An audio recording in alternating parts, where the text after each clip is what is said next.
Project Hail Mary ഇതൊരു English sci fi adventure സിനിമയാണ്. ഫിൽ ലോർഡും Christopher മില്ലറും ചേർന്നാണ് ഇത് ഡയറക്ട് ചെയ്തിരിക്കുന്നത്. റയാൻ ഗോസ്ലിംഗ് ആണ് പ്രധാന വേഷത്തിൽ വന്നിട്ടുള്ളത്. അപ്പോൾ ഇന്ന് ഈ സിനിമയെ കുറിച്ച്. സൂര്യൻ നശിച്ചുകൊണ്ടിരിക്കുകയാണ്. അപ്പോൾ സൂര്യനെ രക്ഷിക്കാൻ വേണ്ടി ഭൂമിയിൽ നിന്നും പോകുന്ന ശാസ്ത്രജ്ഞന്മാരുടെ ഗ്രൂപ്പിലെ സർവൈവ് ചെയ്ത ഒരാളും പോകുന്ന വഴി പുള്ളി കണ്ടുമുട്ടുന്ന ഒരു ഏലിയനും ഇവർ തമ്മിൽ ഒരുമിച്ചുണ്ടാകുന്ന യാത്രയും ഒക്കെയാണ് പ്രോജക്ട് ഹെയിൽ മേരി എന്ന സിനിമ പറയുന്നത്. നല്ലൊരു ഫീൽ ഗുഡ് സയൻസ് ഫിക്ഷൻ സിനിമയാണ് പ്രോജക്ട് ഹെയിൽ മേരി. ഇതിന്റെ മെയിൻ ഹൈലൈറ്റ് എന്ന് പറഞ്ഞാൽ തന്നെ ഈ ഒരു സൈഫൈ ഒക്കെ ഇങ്ങനെ മാറ്റി വെച്ചാൽ പോലും ഈ ഒരു കുട്ടി ഏലിയനും നായകനും തമ്മിലുണ്ടാകുന്ന ഒരു ബോണ്ട് ഉണ്ട്. അത് ഭയങ്കര ക്യൂട്ടാണ്. വളരെ ബ്യൂട്ടിഫുൾ ആയിട്ടാണ് അത് അവതരിപ്പിച്ചിരിക്കുന്നത്. അതേസമയം അത് വളരെ ഇമോഷണലി സാറ്റിസ്ഫൈയിങ്ങുമാണ്. അവർ തമ്മിലുള്ള കമ്മ്യൂണിക്കേഷൻ ഒക്കെ ഭയങ്കര രസമായിരുന്നു. ഒരു ഇൻട്രസ്റ്റെല്ലറും ഈട്ടി അല്ലെങ്കിൽ നമ്മുടെ ജാദു ഏലിയൻ ഉണ്ടല്ലോ, കോയ് മിൽ ഗയ, ഇതെല്ലാം കൂടി മിക്സ് ആയ അല്ലെങ്കിൽ ബ്ലെൻഡ് ആയ പോലെ ഒരു സംഭവമാണ് ഈ പടം എന്ന് പറയാം. പടം വളരെ ഇൻട്രസ്റ്റിംഗ് ആണ്. ഒരു ചിന്ന കിളിപറത്തൽ ഐറ്റം കൂടിയാണ്. ഈ ധൈര്യം ഉണ്ടാക്കുന്നതിനെ കുറിച്ച് സിനിമയിൽ ഒരു ഡയലോഗ് പറയുന്നുണ്ട്. അതായത് ധൈര്യം ഇല്ല എങ്കിലും അത് ഉണ്ടാക്കാൻ വേണ്ടി ഓർത്ത് വിഷമിക്കേണ്ട, അത് ആർക്ക് വേണ്ടി ഉപയോഗിക്കണമെന്ന് കണ്ടുപിടിച്ചാൽ മാത്രം മതി, ധൈര്യം താനെ വന്നുകൊള്ളും എന്ന ടൈപ്പ് ഒരു ഡയലോഗ് ഈ പടത്തിലുണ്ട്. അത് വളരെ ഇൻസ്പയറിംഗ് ആയിരുന്നു. ഒരുപാട് ക്യാരക്ടേഴ്സ് ഒന്നും പടത്തിലില്ല, പക്ഷെ ഇതിലൊരൊറ്റ കഥാപാത്രം മാത്രം മതി പടം നമ്മളിങ്ങനെ കണ്ടുകൊണ്ടിരിക്കാനായിട്ട്. റോക്കി എന്ന ആ ഒരു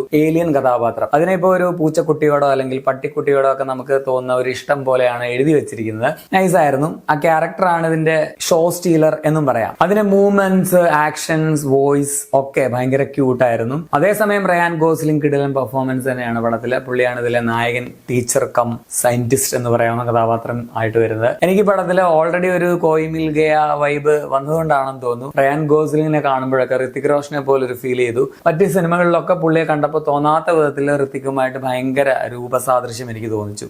എന്റെ മാത്രം പ്രശ്നമായിരിക്കും കേട്ടോ. എന്തായാലും രസകരമായിട്ടുള്ള കഥാപാത്രമാണ്. ഒരേ സമയം ഫണ്ണിയാണ്, നല്ല രീതിയിൽ എന്നാൽ ഇമോഷണലുമാണ് എന്നുള്ളതാണ് പ്രത്യേകത. നമുക്ക് ഇഷ്ടം തോന്നുന്ന ഒരു കഥാപാത്രമാണ്. ഇവരുടെ പ്രൊജക്ട് ഹെഡായിട്ട് വന്ന സാന്ദ്ര ഹള്ളർ കുറച്ചേ ഉള്ളൂ എങ്കിലും നല്ല കഥാപാത്രമാണ്. വളരെ സ്ട്രിക്റ്റ് ആയിട്ടുള്ള കടുത്ത ഫേസ് എപ്പോഴും കാണിക്കുന്ന, എന്നാൽ അവർക്ക് ഒരു സോഫ്റ്റ് സൈഡ് കൂടി ഉള്ള ഒരു കഥാപാത്രമാണ്. പാട്ട് പാടുന്ന സീനൊക്കെ നൈസായിരുന്നു. വേറെ അധികം കഥാപാത്രങ്ങളൊന്നും പടത്തിലില്ല, ഉള്ളവരൊക്കെ നൈസാണ് പെർഫോമൻസും. ടെക്നിക്കലി പടം ബ്രില്യന്റ് ആണ്. നിങ്ങൾക്കിത് ഐമാക്സിലും എല്ലാം കാണാൻ പറ്റുകയാണെങ്കിൽ അവിടെ തന്നെ കാണാൻ ശ്രമിക്കുക. ഞാൻ സാധാരണ തിയേറ്ററിലാണ് കണ്ടത്. അതിൻ്റെതായ കുറച്ച് പ്രശ്നങ്ങൾ ഉണ്ടായിരുന്നു, പ്രത്യേകിച്ച് ഈ ആസ്പെക്ട് റേഷ്യോ സംബന്ധിച്ചൊക്കെ. അതായത് ഈ സിനിമയുടെ സ്പേസിലുള്ള ഭാഗങ്ങൾ, ആ ഒരു സീനുകൾ മുഴുവനും ഐമാക്സ് റേഷ്യോയിൽ, അതായത് 1.43:1 എന്ന റേഷ്യോയിലാണ്, ആസ്പെക്ട് റേഷ്യോയിലാണ് പടം ഷൂട്ട് ചെയ്തേക്കുന്നത്. അതേസമയം ഭൂമിയിലുള്ള സീനുകൾ സ്റ്റാൻഡേർഡ് വൈഡ് സ്ക്രീൻ റേഷ്യോ ആയിട്ടുള്ള 2.39:1 എന്ന ആസ്പെക്ട് റേഷ്യോയിലുമാണ് ചെയ്തിരിക്കുന്നത്. അതുകൊണ്ട് തന്നെ ഇത് ഐമാക്സിൽ അല്ലാതെ വേറെ ഏതെങ്കിലും സ്ക്രീനിൽ നിങ്ങൾ പടം കാണുകയാണെങ്കിൽ ആ ഒരു വ്യത്യാസം നിങ്ങൾക്ക് തിരിച്ചറിയാൻ പറ്റും. അതായത്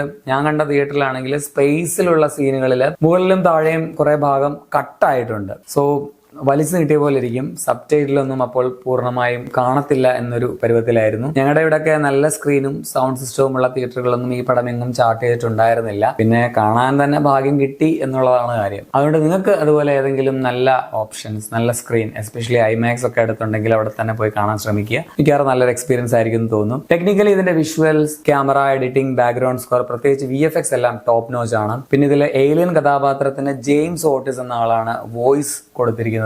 പുള്ളി ഇതിന്റെ പപ്പറ്റ് കൺട്രോളിംഗ് ടീമിൽ ഉണ്ടായിരുന്ന ഒരു ആൾ കൂടിയാണ്. ഡബിംഗ് മാത്രമല്ല, അവരുടെ ഈ ഒരു പപ്പറ്റ് ഡിസൈൻ ആൻഡ് കൺട്രോൾ വർക്കും കിടുവാണ്. പ്രത്യേക അഭിനന്ദനം തന്നെ അതിന് കൊടുക്കണം. അതുപോലെ തന്നെ ഇതിലെ പഴയ ചില സോങ്സ് ഒക്കെ ഉൾപ്പെടുത്തിയതും നൈസ് ആയിട്ടുണ്ടായിരുന്നു. നെഗറ്റീവ്സ് പറഞ്ഞാൽ ഇതിൽ ഒരുപാട് കോംപ്ലിക്കേറ്റഡ് ആയിട്ടുള്ള കുറച്ച് സയന്റിഫിക് ടൈംസ് ഒക്കെ വരുന്നുണ്ട്. സയൻസ് ബാക്ക്ഗ്രൗണ്ടിലൊക്കെ ഉള്ളവർക്ക് ഓക്കെ ആയിരിക്കും, അല്ലാത്തവർക്ക് കുറച്ച് ബോറടിക്കാനുള്ള സാധ്യതയുണ്ട്. ഫസ്റ്റ് ഹാഫിൽ ഈ സയൻസും കാര്യങ്ങളും ഒക്കെ ആയിട്ട് വളരെ ഇൻട്രസ്റ്റിംഗ് ആയിട്ടാണ് പടം മുമ്പോട്ട് പോകുന്നതെങ്കിലും എനിക്ക് ഈ പറഞ്ഞതുപോലെ ഒരു സയൻസ് ക്ലാസ്സിൽ പോയിരുന്നിട്ട് കിളി പോയ പോലെ ഇടയ്ക്കൊക്കെ ഫീൽ ചെയ്തു, ചെറുതായിട്ട് ലാഗടിച്ചു. അങ്ങനെ ഇരിക്കുമ്പോഴാണ് ഈ റോക്കി എന്ന ക്യാരക്ടർ വന്നിട്ട് നമ്മളെ രക്ഷപ്പെടുത്തുകയായിരുന്നു എന്ന് പറയാം. ആ ക്യാരക്ടർ വന്നേ പിന്നെ പടം ഇൻട്രസ്റ്റിംഗ് ആയിട്ട് മാറും. അതിൽ പിന്നെ സയൻസ് എന്നൊന്നും ഇല്ല, എല്ലാ സാധാരണക്കാർക്കും ആ കഥാപാത്രവുമായിട്ട് പെട്ടെന്ന് കണക്ട് ആകും. സോ മൊത്തത്തിൽ നല്ലൊരു സൈഫൈ അഡ്വഞ്ചർ ഫീൽ ഗുഡ് ഡ്രാമയാണ് പ്രോജക്ട് ഹെയിൽ മേരി. ചെറിയ രീതിയിൽ കിളി പറത്തുന്ന എന്നാൽ ക്യൂട്ടായിട്ടുള്ള സയൻസ് ഫിക്ഷൻ സിനിമയാണ്.